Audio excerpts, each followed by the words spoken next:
لو لسه في بداية مشوارك في المونتاج وبتشتغل على بريمير ومحتاج ان التكست بتاعك يطلع سلس جميل بدون اي جهد، ببساطة جدا اسمع الحلقة دي، لاننا النهاردة هنتكلم عن قسم ابيرنس او المظهر، وهنا بنتكلم عن قسم مهم جدا في التكست بتاعك. القسم ده فيه 4 حاجات: الفل والستروك والباك جراوند والشادو. اول حاجه معانا هي الفل، وده اللون الاساسي للنص. لو غيرته لون النص نفسه بيتغير. علشان تغيره هتضغط على المربع الابيض ده، هيفتح لك قائمه الالوان، هتختار اللون اللي انت محتاجه من هنا هتختار اللون، ومن هنا هتختار الدرجه بتاعت اللون. ولو في درجه لون معين عايز تستخدمه هتجيب القيمه بتاعته وتكتبها في الخانه دي. طيب لو عايز لون معين من على الشاشه، هضغط على علامه القطاره دي واقف على اللون اللي انا عاوزه، هيظهر لي هنا في الشاشه. اتاكد ان هو اللي انا عايزه، هتضغط عليه هتلاقي اللون بتاعك انضاف ولون الخط بقى اللون اللي انت محتاجه. تضغط اوكي، بتاكد كده الاختيار بتاعك. طيب لو عايز ارجع للون الابيض تاني، هفتح برضو نفس الوضع الخانه دي، ارجع للابيض واضغط اوكي. تاني حاجه عندك الستروك، واللي بيكون عندك تلقائيا مش مفعل. علشان تفعله هتضغط على الصندوق ده، هيظهر قدامك علامه صح. هتلاحظ ان النص بتاعك زي ما يكون تخن شويه. هو مش تخن،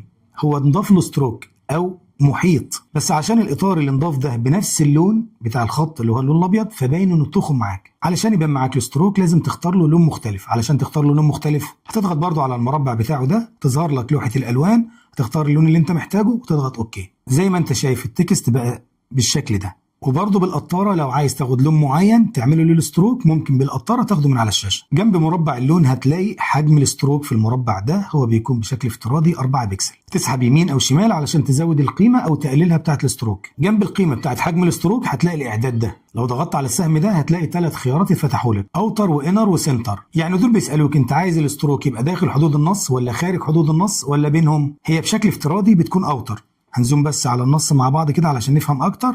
زي ما قلنا قيمة اوتر بتخلي الستروك خارجي، لكن لو فتحت الاعداد ده واخترت انر مثلا، هتلاقي الستروك بقى لجوه مش لبره، حتى تحس انك شايف التكست رفع شوية. ولو اخترت الخيار الاخير اللي هو سنتر، زي ما انت شايف كده بيكون حاجة بين البنين. انا هرجعه اوتر تاني عادي. تالت خيار معانا هو الباك جراوند.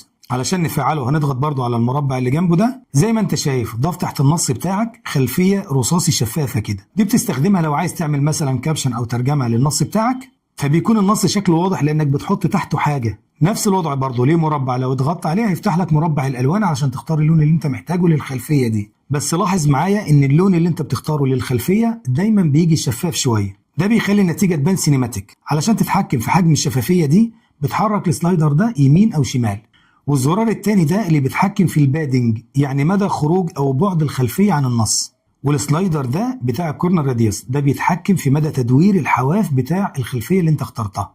يعني لو عليت القيمه كده بص بقت دائريه بدل ما هي حاده. اخر حاجه معانا هي الشادو، وده بيعمل لك ظل للنص بتاعك. هتفعلها برضو من علامه صح اللي جنبها، هتلاحظ ان النص نزل تحته ظل. خلونا الاول نشوف الخصائص بتاعتها دي وبعد كده نتكلم على اللون بتاعها. هنبدا بالخاصيه دي اللي هي ديستانس، ودي بتتحكم في مدى خروج الظل عن النص. زي ما انت شايف ممكن تبعد الظل كده عن الكلام كأنه منعكس على حاجة ورا، وممكن تقربها بالطريقة دي كده. الخاصية اللي فوقها دي خاصية انجل، ودي اللي بتتحكم بيها في سقوط الظل منين.